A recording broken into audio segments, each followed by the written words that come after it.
Bernabé, que es la primera vez que participa en nuestro seminario.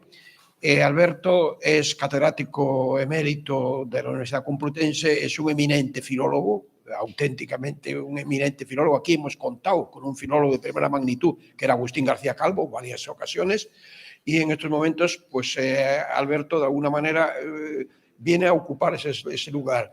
El asunto es tanto más importante cuanto además se le ha colaborado, concretamente con, lo has evocado tú antes, ha colaborado con José María en una obra que yo estuve también en el estreno en Madrid, que fue esta reflexión, dijéramos, a la vez musical y yo diría que hasta filosófica, y con la contribución filológica de Alberto Bernabé, ese Parménides absolutamente bruisón, en el cual, entre otras cosas, gente muy diversa, tenían que cantar una japonesa cantando en un griego que había que cantar en ese griego que Alberto Bernabé fijaba, ¿no?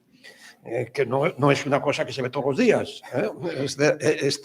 Este asunto. Pues bien, muchísimas gracias y te dejo la palabra.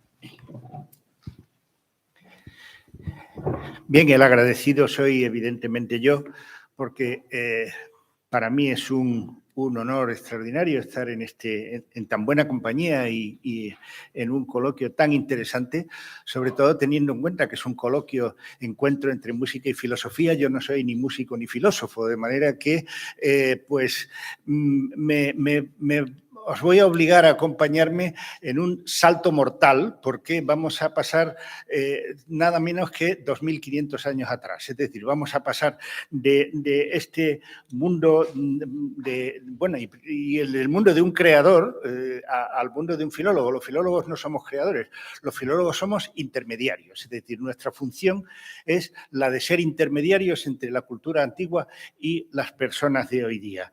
Y vamos a pasar de lo ultramoderno a lo súper antiguo, ¿no? De manera que pasamos del ámbito de los, digamos, últimos experimentos, cuando ya hay una tradición que a veces es hasta pesada detrás, ¿no?, que nos obliga a utilizarla y a escaparnos de ella, a un momento en el que la tradición no existe. De hecho, ya en el siglo III, un griego se queja de felices aquellos como Homero y demás, que no tenían una tradición detrás y podían hacer exactamente lo que quisieran, ¿no? De manera que precisamente yo voy a irme a ese espacio, al espacio que además ni siquiera es dramático, sino que se podría decir que es predramático. Se trata de las creaciones de la lírica coral, ¿no? Bien, vamos a asomarnos a las concepciones que tenían sobre la música los líricos corales, ¿no?, que hablan frecuentemente del tema. Creadores que se datan entre el siglo VII y el siglo V a.C. y que compusieron poemas para ser cantados en fiestas públicas de diverso tipo, como por ejemplo la celebración de una victoria en los Juegos. Estos son los que constituyen el grueso de nuestro material porque es de lo que se ha conservado más. Es decir, de lírica griega antigua lo que más se ha conservado son los epinicios de Píndaro, ¿no? Antes de entrar en materia, creo que conviene que haga alguna indicación sobre el terreno en el que nos vamos a mover. La primera es que las composiciones líricas no eran estrictamente musicales, sino que se trataba de poemas cantados. Es decir, el texto es un componente tan esencial de la composición como la música e incluso, no lo olvidemos, como la danza, ¿no? De manera que, en consecuencia, en las menciones que veremos, la música aparece siempre asociada al texto poético con el que forman una unidad casi indisoluble, ¿no? Ahí tenemos un sepulcro de Paestum, en donde hay un músico y un cantante. El gesto de llevarse la mano a la cabeza y levantarla es la convención que se tiene en los pintores de la época para indicar que se está cantando, ¿no? La segunda indicación que quiero dar es que, a diferencia de los poetas épicos como Homero, que se ocultan detrás de su anonimato sin referirse nunca a sí mismos, los poetas líricos no. Los poetas líricos son más conscientes de sus capacidades poéticas y por eso se refieren a menudo a su propio arte. Ello trae como consecuencia la tercera característica, que es que las alusiones de los poetas pueden ser muy concretas, se pueden referir a los instrumentos musicales como el bárbito o como la lira o como la forminge o como el aulós, al que a veces vais a ver que en las traducciones se le llama indebidamente flauta, pero a veces tenemos que hacer ese tipo de cosas. Hay muchos elementos en donde se hace referencia a las capacidades de los instrumentos y demás, por ejemplo, en el texto número 1, de los que tengo aquí. He preferido también en esto, pues soy antiguo, he preferido que tengáis los textos escritos porque sirven para muchas cosas, sirven para tomar notas, sirven para que uno los tenga luego y los recuerde y sobre todo si no sirven para otra cosa pueden ayudar a calzar una mesa. Siempre es una cosa que puede ser útil, ¿no? Bien, pues en el texto número 1 pues nos dice Píndaro que en uno u otro lado cada vez posa su mirada la gracia vivificadora, a menudo con la forminge melodiosa, y los más expresivos instrumentos, las flautas. Es decir, Píndaro distingue entre el sonido más dulce y con más amplitud de notas de la forminge frente al estridor más expresivo del aulós, ¿no? de la flauta. Pero bien, voy a dejar de lado este tipo de indicaciones, son múltiples, porque son más bien técnicas o las referencias a los modos musicales. Es decir, hay muchísima información en los líricos sobre su propio trabajo, ¿no? Pero yo me voy a centrar en aquellas en las que el poeta habla de la manera en que él siente el canto, la necesidad del canto, el poder del canto y los efectos que produce, y también aquellos que también me han interesado mucho, en los que muestra su intimidad de compositor, su conciencia de su mayor o menor dominio del arte y el problema de la creación musical y poética como elección. De eso tú sabes evidentemente mucho. Es decir, a la hora de elegir cuánto te arriesgas, cuánto puedes evidentemente innovar, en fin, y cómo se teme con ello llegar al éxito o al fracaso. De manera que tienen que ver las reflexiones que voy a hacer aquí, los textos que voy a ver, como el problema de una visión desde dentro de toda la producción poética. Y por otra parte, ya esta es la cuarta indicación sobre el ámbito en que nos vamos a mover. Diréis, bueno, ¿cuándo va a empezar este hombre? Es que las alusiones a la música y a la poesía son poéticas ellas mismas.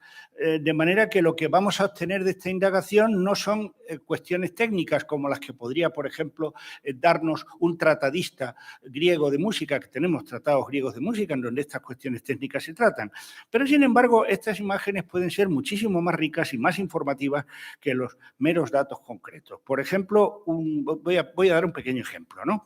Un dato técnico que es muy preciso y muy limitado es la lira tiene 7 cuerdas. Muy bien, eso es algo desde luego preciso, pero se acaba en sí mismo. Mientras que una metáfora sobre música y poesía es imprecisa, pero abre un amplísimo espectro de significados, una riqueza significativa inmensa. Por ejemplo, si en el texto número 2 dice Píndaro: con mi ofrenda de néctar escanciado, donde las musas, dulce fruto de mi saber, invoco el favor divino para los vencedores premiados en Olimpia. Primero, Píndaro entiende que la obra poética y musical que le ha dedicado al vencedor es como la bebida de los dioses, el néctar, que aporta inmortalidad, que asocia al personaje objeto del canto a lo divino. Es un don de las musas, es decir, algo innato y que pertenece a la tradición. Podríamos decir de una manera muy general que cuando los antiguos hablan de las musas equivaldría a lo que nosotros diríamos la tradición. Es el repertorio de las cosas que se conocen, el repertorio de las formas, el repertorio de las frases, ¿no? Pero también es fruto del saber del poeta, es decir, una combinación entre la inspiración y el esfuerzo sabio y, sobre todo, es dulce. Todo eso se dice en este pequeño pasaje. Voy a intentar, pues, comunicar algo de esta riqueza, aunque las traducciones siempre debo decir que limitan un tanto el valor de los originales. Bueno, aparte de todo, el problema es que los textos no siempre nos han llegado completos. Imagínense, eso es un fragmento de un ditirambo de Baquílides, ¿no? Y debemos asumir las limitaciones en nuestro conocimiento, es decir, se ha perdido muchísimo, y Píndaro es el autor del que ha quedado una notable cantidad de poemas completos y de ahí que sea la mayor fuente de información. Bien, comenzaré, por fin, a referirme a cómo ven los creadores los efectos de la música. Lo primero que llama la atención es que la conciben siempre como algo gratificante y positivo. Para nosotros ahora decir una música dulce es una trivialidad. Bueno, pienso en Domenico Modugno, ¿no? Por ejemplo. Pero en estas primeras composiciones poéticas, hablar de una música dulce no es nada trivial, es algo completamente nuevo. Se está haciendo lo que llamamos una sinestesia, es decir, es aplicarle a la música una cualidad que pertenece al gusto y no al oído, ¿no? De manera que es una sinestesia. Por lo tanto, es una gran creación poética, pero ahora ya nos resulta trivial, lástima. Hay varios elementos, varios pasajes en los que encontramos estas referencias a la música dulce, a menudo dulce como la miel, en el texto 3 de Alcmán de Esparta, sobre el cual tenemos alguna representación de su efigie, ¿no? En donde habla pues, de nuevos cantos admirables, dulces, variados y placenteros. La variedad también es un concepto con el que los griegos tienen que jugar con mucho cuidado. Es decir, por una parte hay que ser variado, pero por otra parte no demasiado.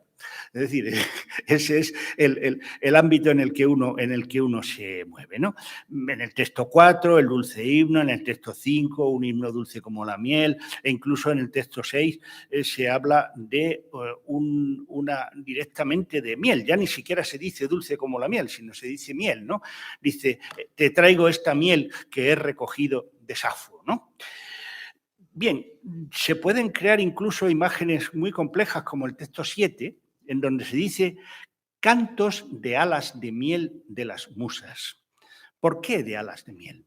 Pues porque se concibe que el canto recorre el aire, es decir, el canto va desde la boca del que habla a los oídos del que escucha, de la manera que Homero hablaba de las aladas palabras, ¿no? Las palabras que como vuelan por el espacio, ¿no? De manera que por eso tiene alas, pero claro, esas alas son dulces y entonces por eso son alas de miel, ¿no? O en el texto 8, en donde se dice, yo te envío esta miel unida a blanca leche, mezcla coronada de espuma, una bebida de himnos en los sones eolios de las flautas. De manera que se habla ahora de una bebida de himnos, lo que tendrá relación con otra imagen que hablaré dentro de poco, que es la idea de la sed de canto, ¿no? Y bueno, en otro poema de Píndaro se asocia el tema de la dulzura con otro muy querido para designar la música, que es el tema del hechizo, ¿no? Ahí tenemos el texto número 9, donde habla de si aún viviera en su cueva el prudente Quirón y en su ánimo pusieran un hechizo mis dulcísonos himnos. De manera que nos encontramos otra vez con una imagen degradada, ¿no? La del hechizo. Para nosotros, las palabras hechiceras, ya forman parte del lenguaje trivial. Para los griegos no, los griegos creían en la magia. Los griegos creían en la magia y cosa que molestaba muchísimo a un filólogo como Wilamowitz, que tenía esa imagen de los griegos como la de Winkelmann, que eran unos señores todos blancos, naturalmente, porque no tenían colores, era todo la imagen del mármol, ¿no? Que se encontraban en la plaza para hablar de filosofía, ¿no? Y entonces, cuando aparecieron los papiros mágicos griegos, pues el comentario de Wilamowitz, ojalá no se hubieran encontrado nunca, ¿no? Pero bueno, ahora pues son un tema de estudio muy interesante. Los griegos creían en la magia, creían que era posible actuar sobre las personas y sobre los hechos atmosféricos, etcétera, por medio de un hechizo. Por lo tanto, es una imagen muy fuerte en este momento, ¿no?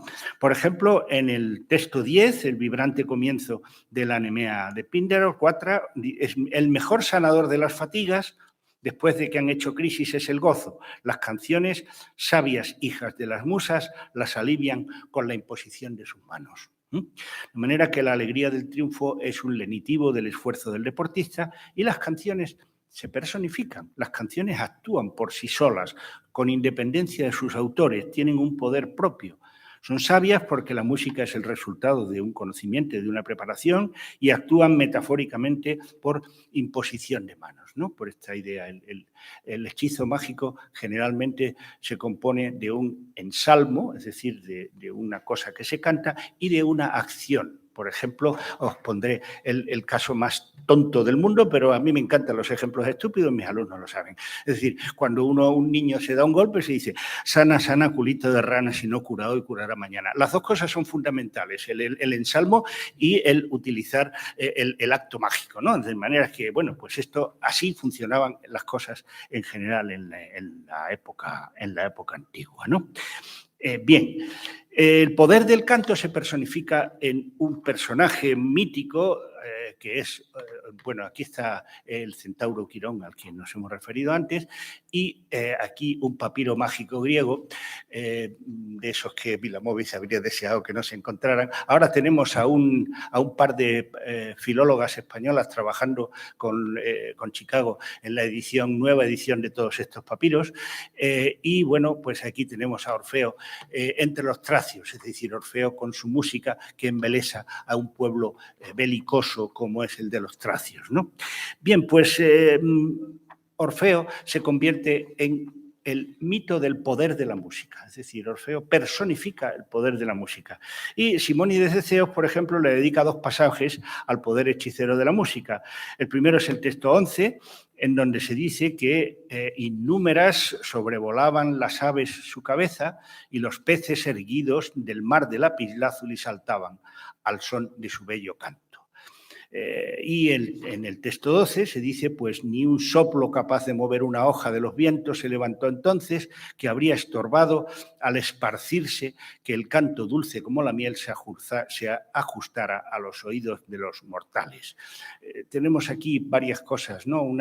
La idea esta en donde aparecen justamente aves y peces es un ámbito marino. Orfeo es un participante en la expedición de los argonautas, de manera que esto debe pertenecer a un poema que hablaba de la actuación de Orfeo en el viaje de los argonautas. Y luego me interesa marcar esta idea de cómo el canto se ajusta a los oídos de los mortales, ¿no? Es la idea de armonía, que inicialmente armonía, lo que significa en griego, es el encaje de 2 piezas, ¿no? El machiembrao, esa es la armonía. La armonía era sencillamente que una pieza encajaba con otra, ¿no?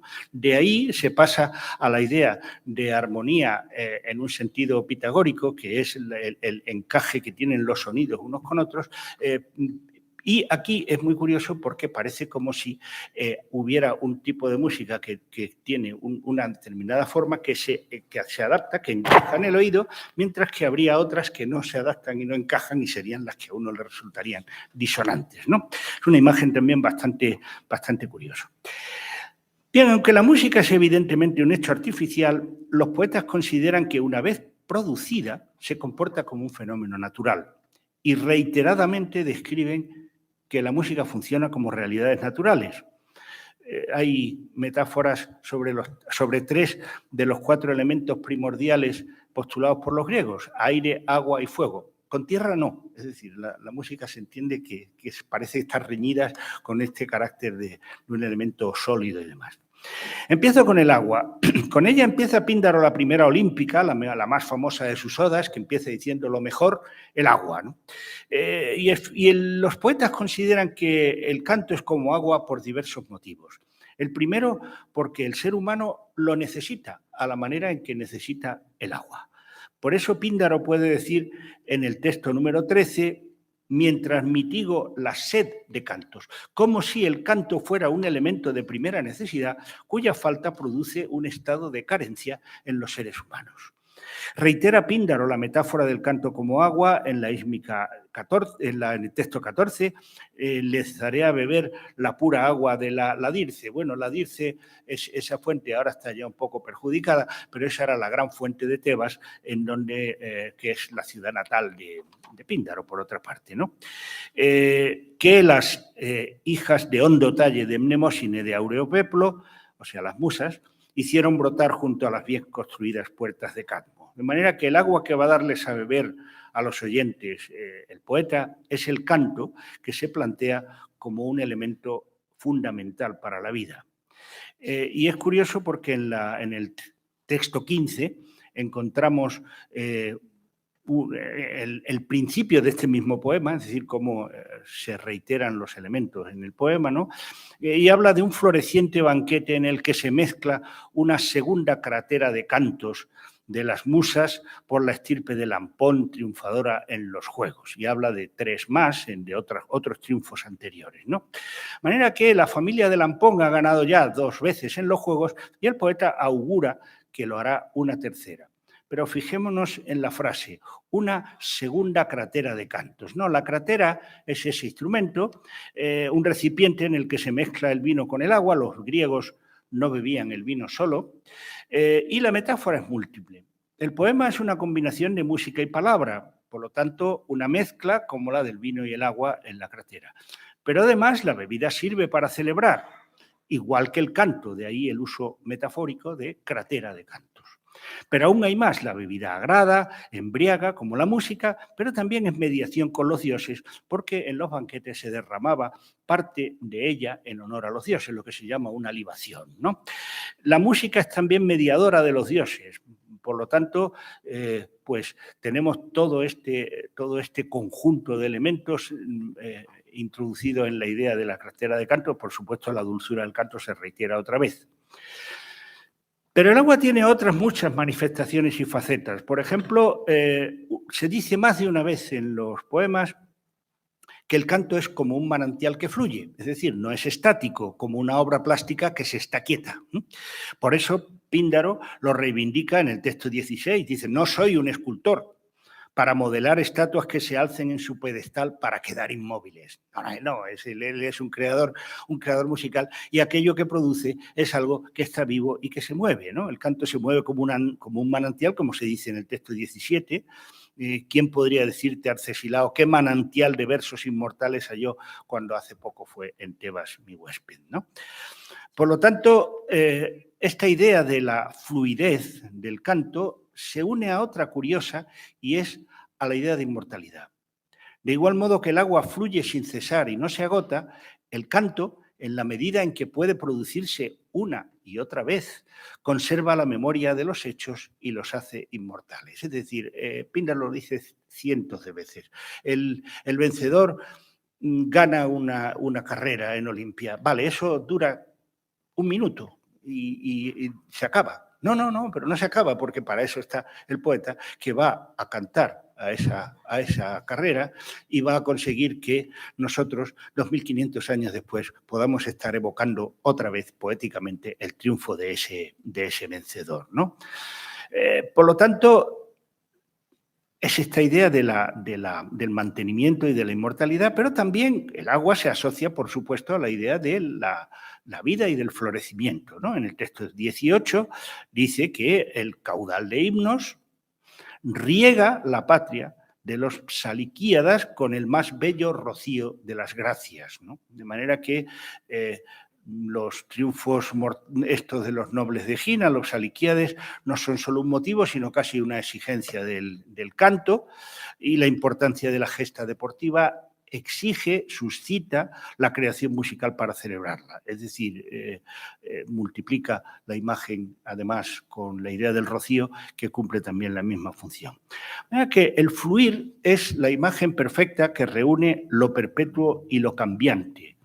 La fuente, el río, siguen siempre en el mismo lugar, pero el agua es siempre distinta, como ya señalaba Heráclito en su famosa referencia a la imagen del río, a quienes penetran en los mismos ríos, aguas diferentes y diferentes les corren por encima, ¿no? Por eso la fuente es símbolo de inmortalidad. El canto puede cantarse una y otra vez, será cada vez otro, pero mantendrá el recuerdo de lo mismo. Bueno, una imagen fantástica que podemos nosotros aplicar perfectamente a la novena de Beethoven, que será una cada vez, pero al tiempo la misma, actualizando cada vez que se representa los hermosos versos del himno a la alegría de Schiller y la no menos hermosa música del genio de Bonn. Una variación sobre el mismo tema, aquí centrada en el por antítesis, en el olvido a que se condena la hazaña que no es cantada, aparece en el texto 19, en el que la poesía se presenta de nuevo como un río, un flujo que protege del olvido, que actualiza, que nos trae una y otra vez al recuerdo lo que de otro modo se olvidaría. En el texto 20, rocía el poeta con su himno al vencedor para vivificarlo y mantener la vida de su gesta. Pero ni siquiera aquí se agotan todavía las capacidades metafóricas del agua para referirse a los cantos.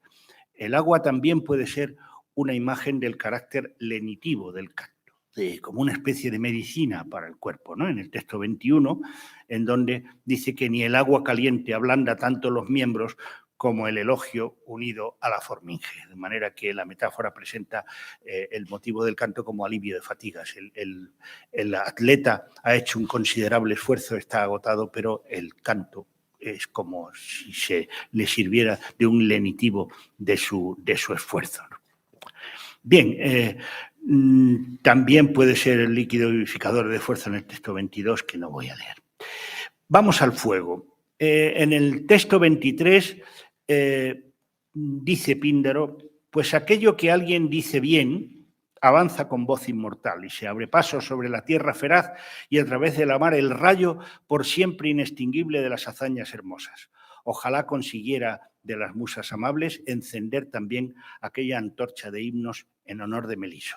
Fijaros qué curiosa combinación de elementos ha hecho aquí Píndaro, ¿no? El fuego se manifiesta como metáfora del triunfo y del canto en dos formas. Primero, como un rayo, una poderosa presencia luminosa, el fulgor máximo, asociado a la admiración, hasta si se quiere al entusiasmo momentáneo y efímero de la hazaña deportiva. Un fulgor extremo, pero que no dura. Sin embargo, el poeta prende metafóricamente de ese fuego y por mediación de las musas prende una antorcha, la antorcha de himnos, y por eso hace partícipe de ese mismo fuego, del fulgor de la hazaña deportiva, pero este fuego tiene ahora tres características distintas. Primero, es un producto del hombre, para mantener el fuego de la naturaleza. Segundo, es suya, es propia del poeta, que es dueño de la aportación de la poesía. Y tercero, es transmisible. Piénsese, por poner una imagen trivial, de la transmisión del fuego de la antorcha olímpica, ¿no? De manera que el canto es como una luz que ilumina a las gentes, con todas las asociaciones metafóricas que la luz tiene en la cultura griega, y pues se puede mantener a través de la obra poética, lo que fue en su momento un fulgor impresionante, ahora ya se convierte en un recuerdo, pero un recuerdo que está asociado a ese fulgor inicial, no lo olvidemos, ¿no? Y bien, luego pues hablará del brillo de los himnos en el texto 24 o de la luz perdurable de las hazañas, porque esta asociación que ya digo de la luz al conocimiento, a la verdad y a la difusión, ¿no? El tercer elemento que produce metáforas poéticas es el aire. Tenemos, por ejemplo, el texto 26, en donde habla de la brisa de los himnos, que es una metáfora bastante compleja. Primero nos sugieren que el canto consiste en aire, claro, se mueve por el aire, desde quien canta hasta que lo escucha, es un elemento que se respira y que procura vida, y también se habla de aire en movimiento, un movimiento del aire placentero y positivo, las brisas, y ese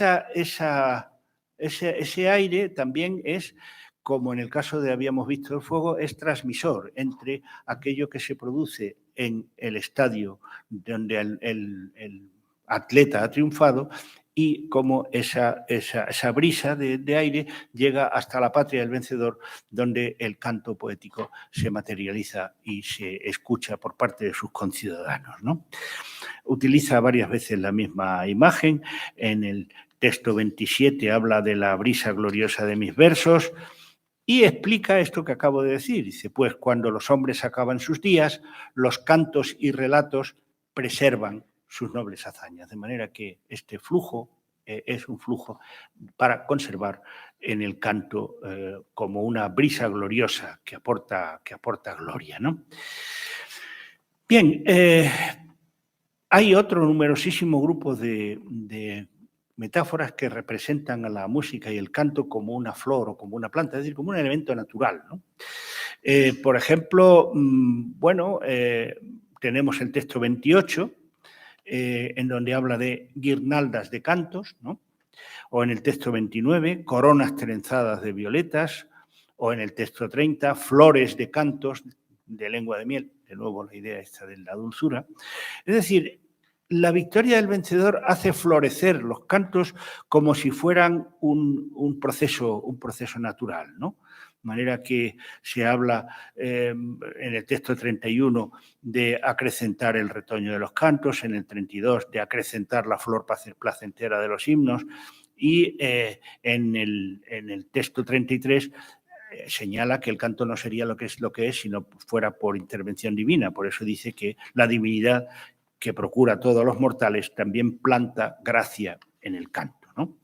Por ello los poetas son como cultivadores de las musas, que se ocupan de que los cantos crezcan y se desarrollen como los vegetales o las cosechas. Texto 34 habla del jardín de las gracias, en el 35 que se habla de los cultivadores de las piérides, ¿no? O, en fin, de manera que el canto se describe como algo vivo que nace, pero que crece después en tanto que acrecienta la gloria del vencedor, que se perpetúa y que insiste en las ideas de germinación, esplendor y crecimiento. El poema tiene una naturaleza dinámica, una naturaleza esplendorosa, nunca estática, dispuesta a la renovación que garantiza la vida.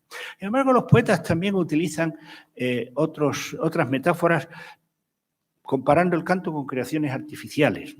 Primero como una construcción, es decir, sí, el canto es un ser vivo, efectivamente, pero al mismo tiempo es también una construcción, es un elemento en donde el poeta introduce una estructura que tiene que ser armoniosa y coherente, ¿no? En el texto 36 se habla de las columnas de oro para el pórtico de hermoso paramento de un santuario, es el canto, ¿no? Lo erigiremos como si de un palacio prodigioso que se tratara, y a la obra comenzada hay que darle un relumbrante frontispicio, es decir, el premio del poema, ¿no? Hay que darle como si fuera una construcción, ¿no? Tiene orden, tiene estructura y también mantiene esta misma idea a la que estoy refiriéndome todo el tiempo, de ser el transmisor de la hazaña que es momentánea a algo que queda pues para el tiempo, aere perennius, ¿no? Como decía Horacio. Por ejemplo, en 37 y 38 se habla de los cimientos de los edificios, y en el texto 39 se hace una larga metáfora, ¿no? Como las Píticas son de Delfos, y en Delfos se construían los edificios denominados tesoros para guardar las ofrendas del dios, ahí tenemos el tesoro de los atenienses, ¿no? El tesoro de los atenienses guardaba las ofrendas que los atenienses hacían a Delfos, se podían visitar, se podían ver, pero estaban allí a buen recaudo, ¿no? Pues Píndaro imagina que él construye un tesoro de himnos, ¿no? Lo mismo, pero musical. Y dice en el texto 39 que en medio del valle rico en oro de Apolo se alza dispuesto para Genócrates por su victoria pítica un tesoro de himnos, y después de decir que no lo abatirán ni los vientos ni las aguas, porque precisamente el canto poético es, como decía antes, aere perennius, es decir, es todavía más fuerte que los edificios, pues dice que su fachada bañada en pura luz anunciará la gloriosa victoria con el carro. Por ello, en el texto 40, los componentes del coro pueden aparecer como constructores, porque al fin y al cabo forman parte de esa producción poética. En segundo lugar, la música se compara también con un vestido, ¿no? Los griegos eran sensibles ante las semejanzas fonéticas entre las palabras, más o menos etimología, unas etimologías sui generis en las que se inventaban la mitad de las cosas, pero bueno, y creían que las semejanzas formales eran indicios de relaciones significativas. Por ejemplo, como la palabra griega himnos, se parecía a la palabra tejer, hifaino, pues dan pie a que se interprete la creación poética como una suerte de tejido de notas y de palabras que será más o menos bello de acuerdo con la habilidad del artesano poeta que lo teje o compone, ¿no? Por ejemplo, Bakílides en el texto 41 habla de tejer un himno, en el 42 Píndaro dice acaba de tejer con la armonía lidia este canto, en el 43 trenza un artístico himno y una variación del tema la hallamos en el texto 44, en el que Píndaro dice yo que atavío con mi canto a Posidón. Esto requiere un pequeño recuerdo, ¿no? Que como los griegos obsequiaban con vestidos a sus dioses, ¿no? Y, por ejemplo, recuérdese que en las Panateneas de Atenea, pues el punto culminante era la entrega del peplo que habían tejido las jóvenes ese año, que se entregaba a la sacerdotisa del Partenón para Atenea, o como en Licosura se le ofreció a la diosa Despena este manto que es de piedra, ¿eh? Es un manto de piedra, imita un tejido, pero es un manto de piedra. Pues por eso Píndaro obsequia con un precioso vestido digno de un dios a Posidón. Su canto es el vestido, ¿no? Un ejemplo similar es el texto 45, que no vamos a ver. También en consonancia, sobre todo con los poemas dedicados al vencedor de una carrera de carros, Píndaro usa imágenes en el que el poema es un carro. Un carro, pues como sería ese. Un carro que lleva al vencedor a otro mundo distinto, al del conocimiento o al de la fama. En el texto 46 dice, aparéjame ya, Fintis, con presteza el vigor de las caballerías, para que llevemos por límpida senda el carro de mis versos, a fin de remontarme al linaje de estos hombres. Tenemos que abrirles, pues, de par en par las puertas de los himnos.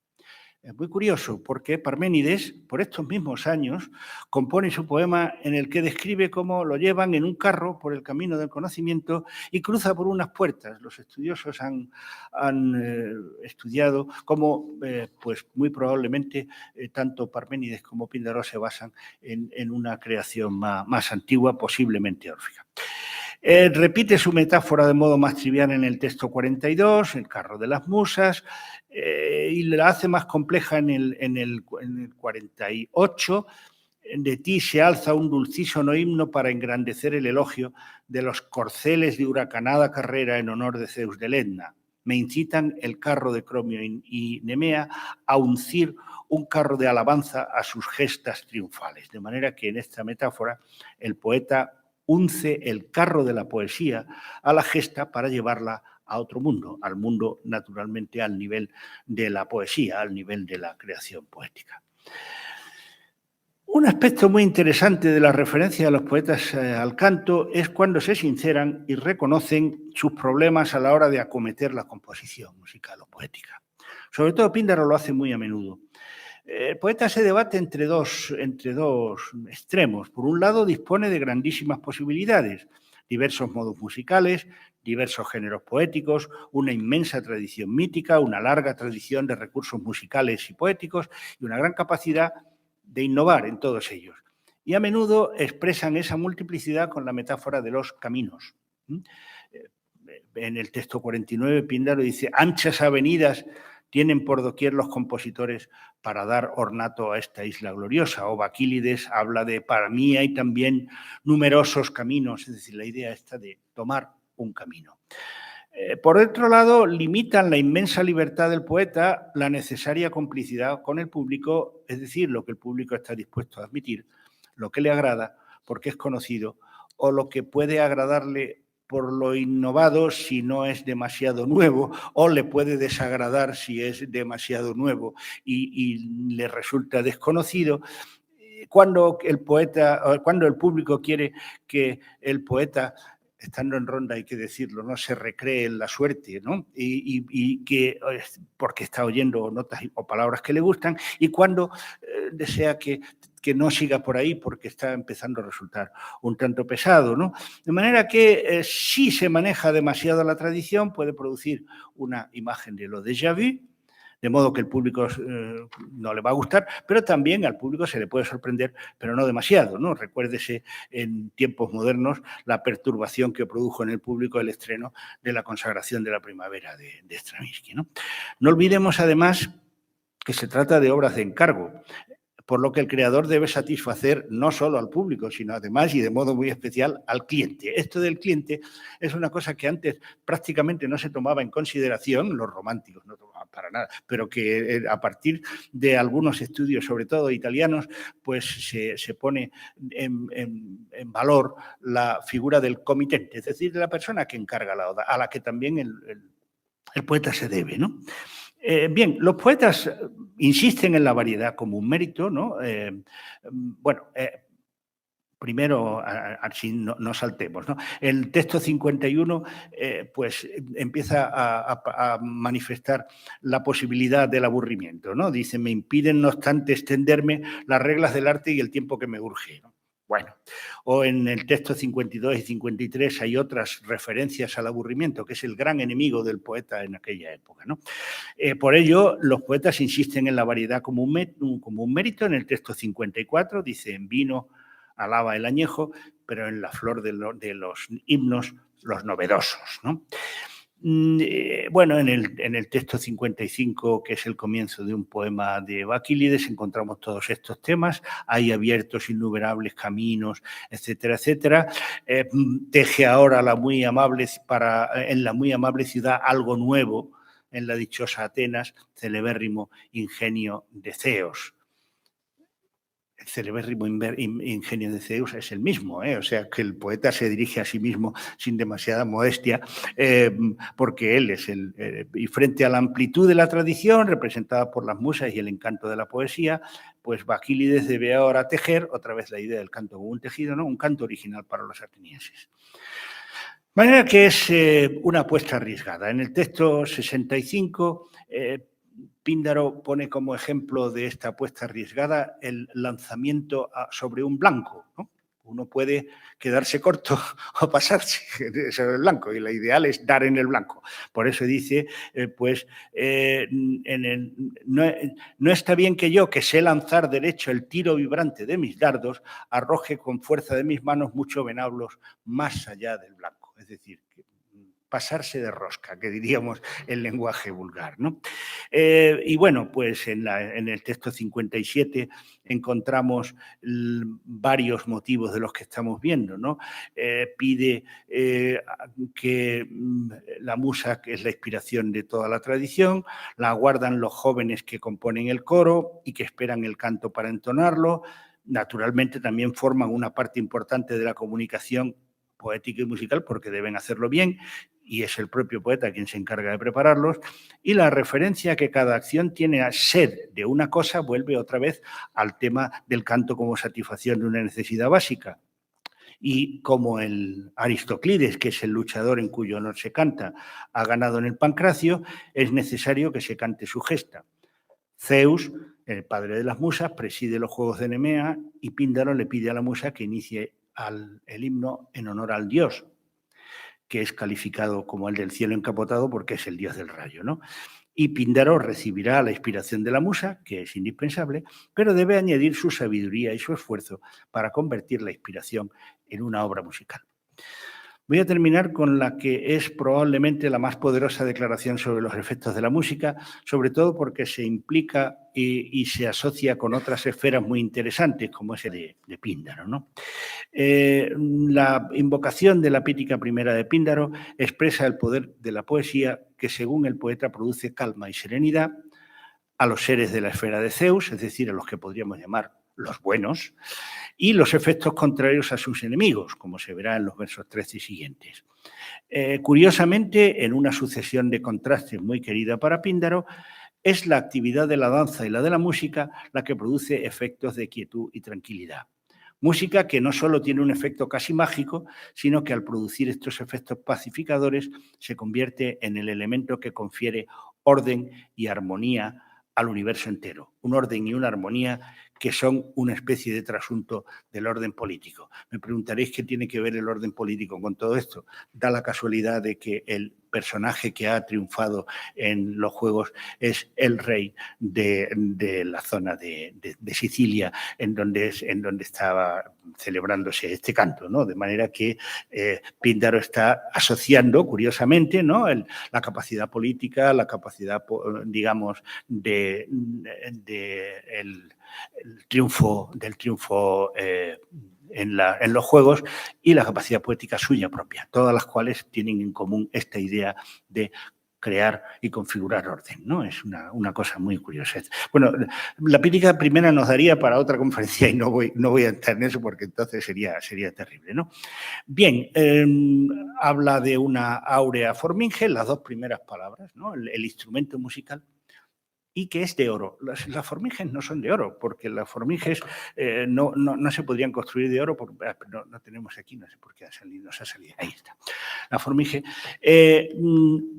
y no son de oro, son de madera, y sin embargo, pues esta idea de decir que la forminge es de oro asocia el instrumento a la idea de inmortalidad. El oro está asociado a la inmortalidad, el oro no se oxida, el oro es un material que se considera de siempre relacionado con la divinidad y con la inmortalidad, ¿no? De manera que por eso la forminge áurea empieza el poema, es la forminge de Apolo y de las musas, y digamos que la forminge inicia la música, de ahí sale el paso de danza y abren camino, por lo tanto, a la danza, ¿no?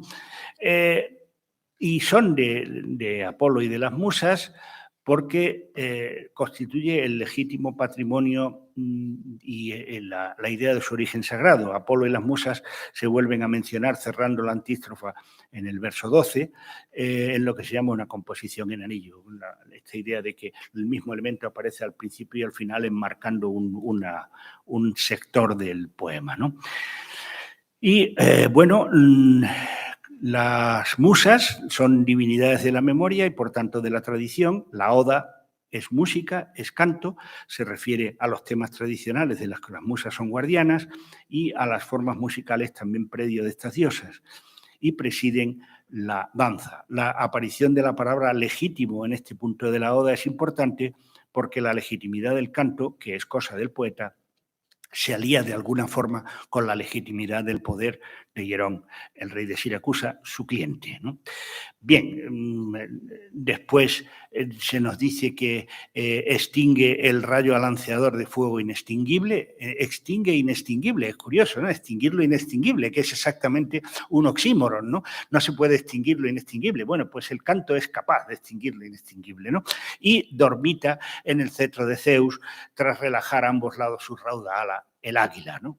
Aquí está el símbolo del poder, evidentemente, otra vez asociando al cliente con el dios, ¿no? Y bueno, nos dice que sobre la cabeza de esta águila hay una nube de sombrío rostro que es broche de sus párpados, de manera que el canto tiene el poder de adormecer al águila de Zeus, pero la música, a pesar de todo, ejerce una fuerza casi mágica que hace que el águila va a mecer su cuerpo a los sones de la música, ¿no? La música es orden y por eso el máximo representante del orden es Zeus, quien se siente integrado y a gusto en esta suprema manifestación del orden que es la música. Luego ya Píndaro lleva al máximo el poder de la música porque es capaz de vencer incluso al violento Ares, porque las mentes de los dioses las hechizan. Vas viendo cómo aparecen una y otra vez los mismos elementos, ¿no? El tema de la música como hechizo, y gracias a la poesía de la hija de Leto y del sombrío talle. Y bueno, la contraposición se pone en cuantos han perdido el afecto de Zeus.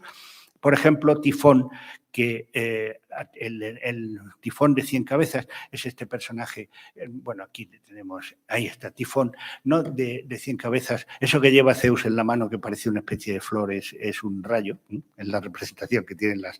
Y bueno, pues... es una cosa muy, muy curiosa y me voy a limitar muy rápidamente a esto. Píndaro nos dice en este poema que Tifón está debajo del Etna y debajo de los campos flegreos. O sea, ocupa todo ese espacio. Dando la casualidad de que Hierón ha vencido en sendas batallas en los dos sitios, ¿no? O sea, que está todo hilado de una manera muy fina, ¿no? Pero nos dice cómo precisamente este orden del canto a Tifón le resulta odioso, porque como es un enemigo del orden, pues le produce, les aterroriza absolutamente esta idea. Bien, al final de este recorrido, que no es más que la punta del iceberg de un gran acervo de casos, vemos que los creadores en ningún momento nos dicen qué es la música. Y eso me trae a la memoria una memorable frase puesta en boca de Sócrates por Platón, ¿no? Que, bueno, ahí debería salir la frase, pero no. Ah, está ahí. ¿Cómo es? Necesitaría una explicación larga y por todo divina y prolongada. Pero ¿a qué se parece una humana y más breve? ¿No? De manera que los creadores griegos no van a decir lo que es la música, pero sí a qué se parece, ¿no? Y en todo caso el canto se ve como algo esencial, como algo fundamental, no solo para la conservación de la memoria, ya que atribuye eternidad a la gesta efímera, sino esencial para la vida porque produce sensaciones gratas, es dulce, es hechicera, se apodera del espíritu. Y el canto resulta ser así contradictoriamente, por un lado, algo tan natural y necesario para la vida como el agua, el aire o el fuego, es lo único que puede apagar la sed de cantos, pero al mismo tiempo es fruto de la habilidad humana, es una construcción, es una estructura que se asocia al orden. El creador se siente orgulloso de la parte que le toca, declara sus habilidades para controlar esta creación, que sin embargo sabe que no es del todo suya, ya que escapa a su control, tiene vida propia y viene de fuera, de la musa en definitiva. Muchas gracias.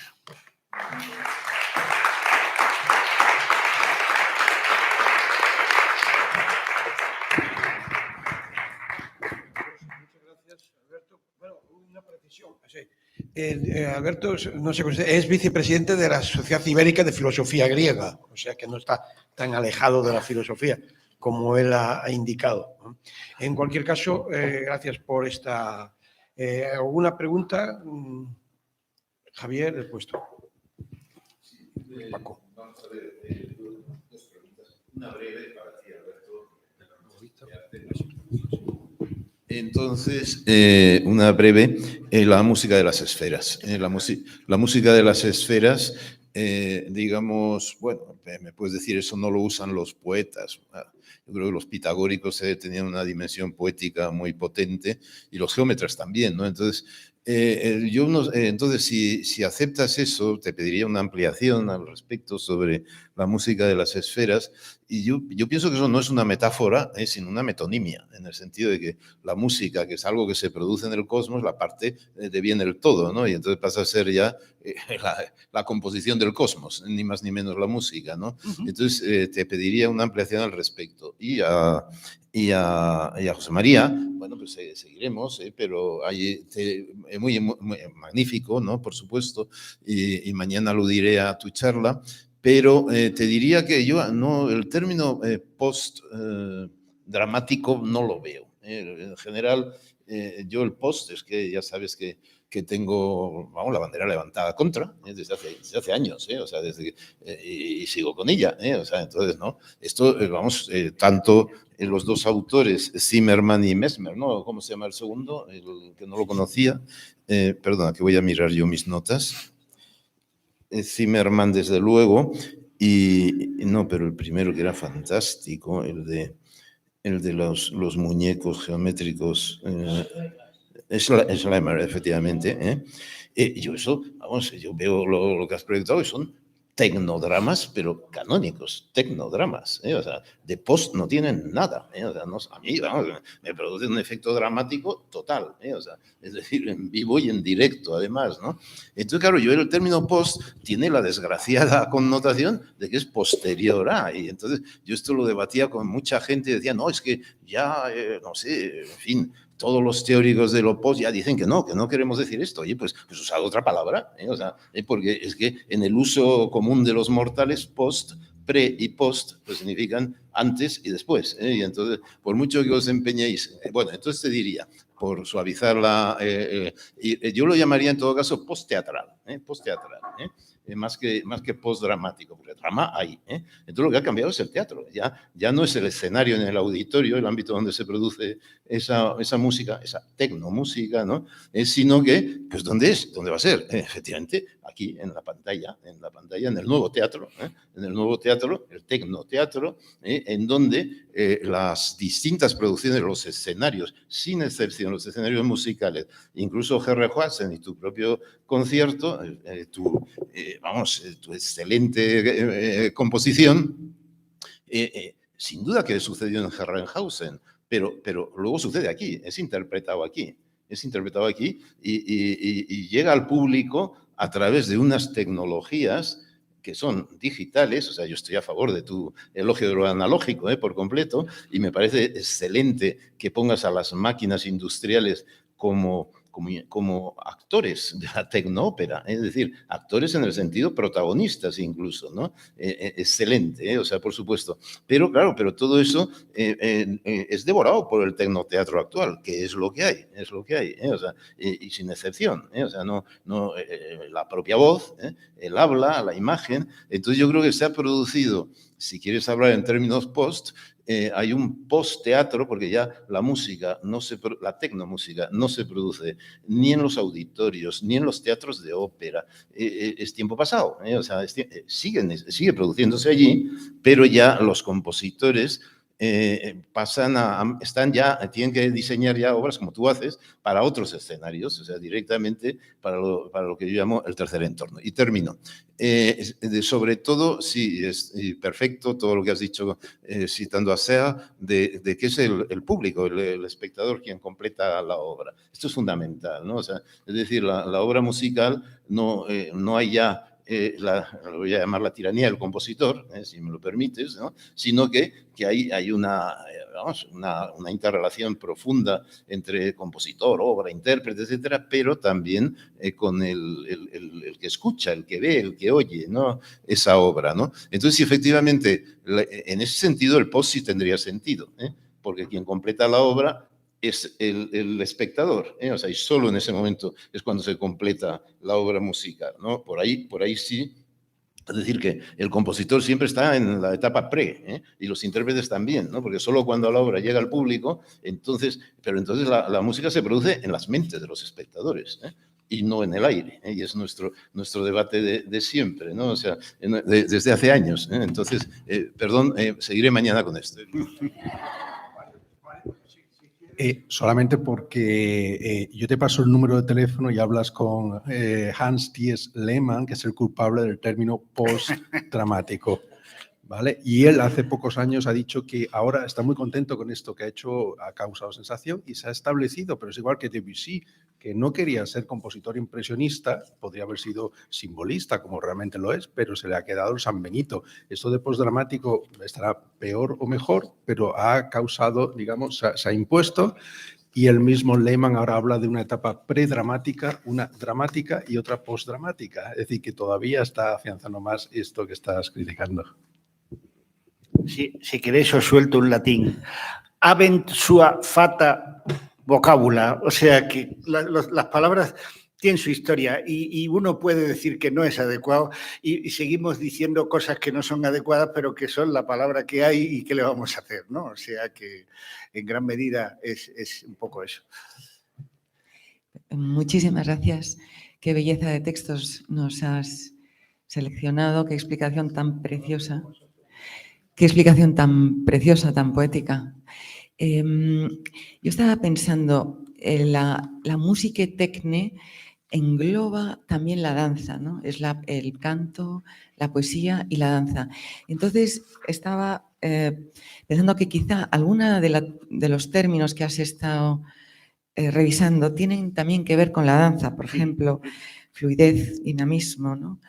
El encaje, rayo, o sea, la idea de florecer, de germinación como proceso, porque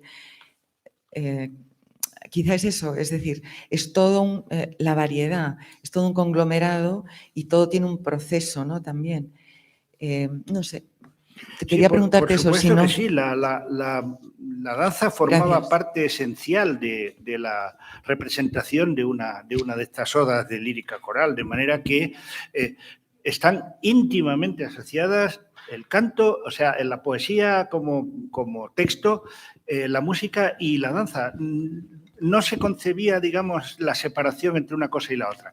Lo que pasa es que, por no estar diciendo constantemente canto, música, pues era exactamente esto. Sí, pero la idea, naturalmente que sí. Es decir, por eso implica una representación probablemente predramática para... Efectivamente, no es un drama, todavía no. Luego, después de este tipo de coros y demás, de alguna manera surge el teatro en el mundo griego, que ya es otra cosa, pero que sigue teniendo poesía, sigue teniendo música, sigue teniendo danza. Es decir, y además se añade pues el diálogo y la representación de acciones, ¿no? Pero vamos, ya en estas composiciones de lírica coral hay ese componente de representación, ¿no? De eso que se le llama, una palabra que me revienta, la performance, ¿no? Ese tipo de cosas. Bueno, que hay varias palabras y tenemos muy poco tiempo. Eso es que os pido algo de brevedad en las preguntas. Concisión. Sí, muy breve. No deja de ser admirable organizar una sesión que casi iba a decir chic, que se pase de una intervención como la de nuestro amigo a una lectura sobre Píndaro como pretexto filológico para abordar el tema de la música, nada más y menos. Y nos hemos perdido a lo mejor en precisiones técnico-lingüísticas sobre el término post. Y le recuerdo en forma de pregunta a José María,